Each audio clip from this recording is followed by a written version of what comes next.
Hey guys, it's Daniel, licensed therapist. So when making these videos, I do a fair amount of research. So needless to say, I watched a lot of gross eating for this, and I'm not gonna lie, it made me a little nauseous, but I gladly do it for you guys because I love you guys. So I'm fascinated by the extreme people out there and the psychology that explains what got them there. Whilst perusing the interwebs, I came across these videos of these huge people, and I was fascinated. So let's dive into this video about Casey from Family by the Ton and see what we can learn. Sit. I would just eat until I'm dead, probably. A normal day for me is wake up around 12, figure out something I'm going to eat immediately. TV, video games, bed. It's not a lot of activity. It's hot in Georgia, and all my clothing is restricting and tight, so I just sitting there naked, free as can be, and no one bothers me, door shut, we're good. I'm just safe, and video games are where I escape. So right off the bat, we're getting some clues. He's talking about safety and escaping, which leads me to think that there's very little resilience and interpersonal strength to do difficult things here. And that is typically the result of some kind of trauma or going through very difficult emotional circumstances. But let's continue, see if we can get more clues. No, he's got it. Oh God, he's got that one gun that's gonna kill me. Oh no, he's weak, but I'm weak. I'm weak. Oh, I'm gonna die. He's down. All right, I gotta go in the kitchen and get stuff. All right, I'll be right back. I'm accepted in all those virtual reality worlds and the gaming world I'm in. No one sees me. No one sees me. That is my outside. That is my world that I can be the Casey I want to be, but not be judged on my weight. I never would have thought at 34 I'd be living with my father and I'd have no job, have no real money, and just be playing video games all day and eating. I've always been a big kid. Out of high school, I was probably 300 something pounds. But then I got out of school, got a couple of jobs at a couple of restaurants. I ate at them. I was probably around 500 pounds then, and it was just getting too difficult to work, so I quit my job. My mom said, to live in this house, you have to have a job. So she kicked me out, and the only place I had left to go was my father's. Already we can see how he comes from a broken home, which is another clue. We don't know the circumstances of him getting kicked out, but I'm guessing it was painful, which leads me to ask, what was it like living with his mother? Was there other things that he experienced that was painful? And we're looking for emotional pain because our theory here is that he is using food as comfort in proportion to the pain that he felt. He's eating a lot of food, so we should see a lot of pain, but let's keep going and see. So I went there. Basically, his one thing that made me happy was food. So we just ate like kings, but like in the worst way. Pizzas, chicken, Japanese food, takeout. I mean, me and my dad would get hibachi delivered, sushi by the barrel. I mean, just anything you wanted to eat, we were getting. Oh my God, Nanners, where are you? Nanners, this isn't even a real game. Why are you not just pushing these people with me? Casey, I got your food. Okay. All right. They got the drinks. I don't know which one's tea and which one's Dr. Pepper. You have to look in and see. He'll tell me what to get him, and I come right back a lot of times in case that's too much food. But I'll get it for him and bring it to the house and put it right in front of him. He's my son. I love him. I love to make him happy, and food's got a lot to do with his happiness, but he's like an addict. He's not like an addict. He is an addict. Look, this man seems really sweet, and he does love his son, but he's clearly enabling, and he knows it. There is a voice in him saying, this is wrong. I'm hurting my boy, but he doesn't have the strength to face the difficulty of doing the right thing by his son.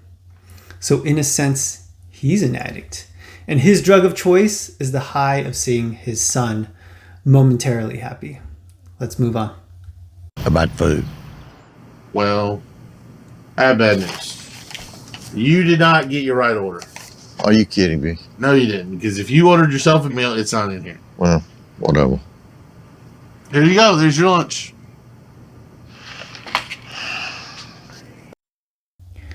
I thought this interaction was so interesting. There's no fondness here, no gratitude toward his dad for getting him lunch. It makes me wonder about the nature of their relationship.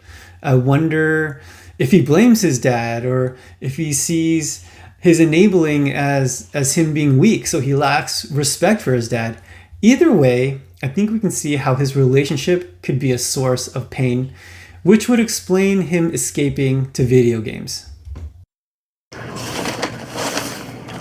I don't want to call him an enabler, but I mean, sometimes that's really the way, like, it seems that it is.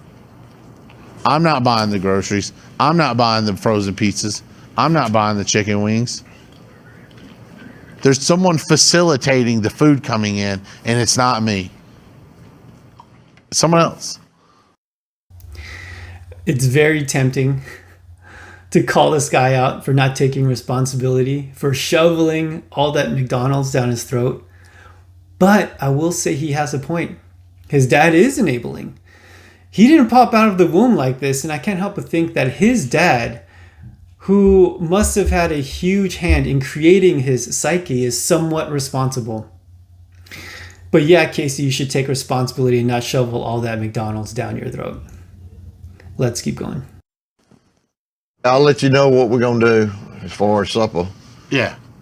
You know, he's 34 years old, and, you know, he ought to be taking responsibility more than what he's doing. Hey, will you come get this out of here? This is not the other way. All right. You through with everything? Yeah. Okay. That's good. Food is so much more a part of me than I want it to be. I mean, it's killing me, but like it's like a drug. You don't even notice it. It's not like a drug. It is a drug. You know, with some of these foods, like what it does for a brain is exactly what a drug would do. And this guy needs to look at it as serious as if he were shooting up heroin. Now, there are moments afterwards where like I've ate so much where I feel sick. Okay. But I don't mind overeating and just going and throwing up in the bathroom. No big deal. It's all coming back out. It didn't affect me. If I could just eat, not gain weight, would be fantastic. But do I want to be fat forever? No. I wish I wasn't in the situation that I'm in.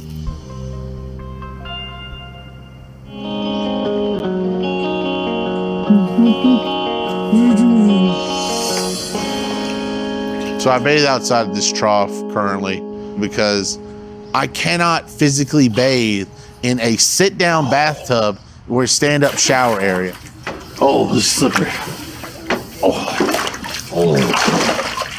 Because I'm a bigger guy with like folds and flaps, and I have to move around like almost like a pig in a way and wallow and roll over to get like the back of my leg. I have to lift up literal like pieces of skin. It's just a super difficult process. There's 2 times when I've been kind of stuck in the shower and I couldn't get up. I sat in there for like 9 hours, just couldn't get up. And I can't ask my dad to get me up. And we were like, I was like, Dad, I'm afraid to get back in there again. He's like, well, I got this thing I can buy. Hey, instead of buying a trough for your son to bathe in, how about you grow a spine and draw a boundary? Respectfully, sir. That was a little rough, huh? Well, you know, we all need an impetus for change, and maybe not fitting in a shower would have been a good launching point, but I guess it was just a missed opportunity.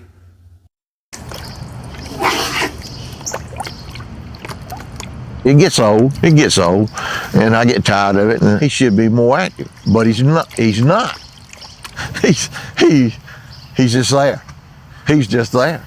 And I wait on him hand and foot, and I shouldn't do it, but I do. Whew.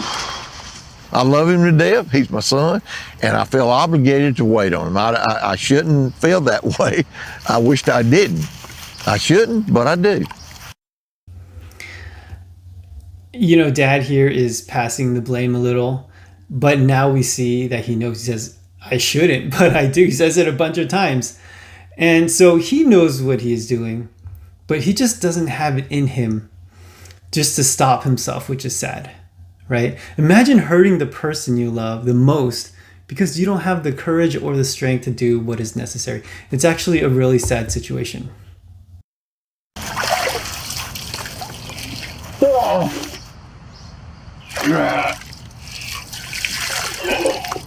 Me and my dad's relationship is it's kind of touch and go. Like sometimes we'll have great moments together, and then recently in these past like years, there's a lot of like negativity and anger and frustration. But now I'm at a size to where I need him to help me do things that just no parent wants to be doing when you're in your 30s or whatever. Dude, this scene is crazy. This gigantic guy in a trough taking a bath. It's nuts. But our suspicions about the relationship is confirmed. It's not the greatest, and there doesn't seem to be a solid bond between them. Maybe the dad feels bad for not being there, so he has to go along with this craziness, because guilt can be quite the motivator. But that's just a guess. But there are definitely things going on here that cause this situation and allows this situation to continue. Just pour it on my head. On your head? Yeah. All right. Check it out. Make sure. Yeah, just pour it on my head. All right. Slowly. And my back. Yeah. I need this help a little bit to clean myself. Wiping just my ass. We can stop it there. Let's end on a high note. His ass. The one that he so graciously showed us at the beginning. So Casey seems to be a funny guy. He's also intelligent and personable. I like him. He's someone with a lot of strengths. And if life turned out differently, he might have been very successful. We have a few clues, but we don't have all the pieces to the puzzle to explain his extreme situation. I suspect abuse, possibly sexual abuse. Something intense that would give us that aha moment where everything would make sense. The missing piece of the puzzle. Either way, I think one thing we can take away from all of this is that we need internal strength, right? His dad lacks it. He lacks it. Just going with the flow is easy, but it can lead you to a situation like this. Change is hard, but if we are strong internally, we can do the most amazing things. So if you're sitting there and you're thinking, I just don't have it. I just don't have that strength. I'm just not strong. Well, get strong. You can do it. You can develop that strength and you can develop that determination. Go listen to David Goggins nonstop and see what happens. Thanks for watching, you amazing person. See you next time.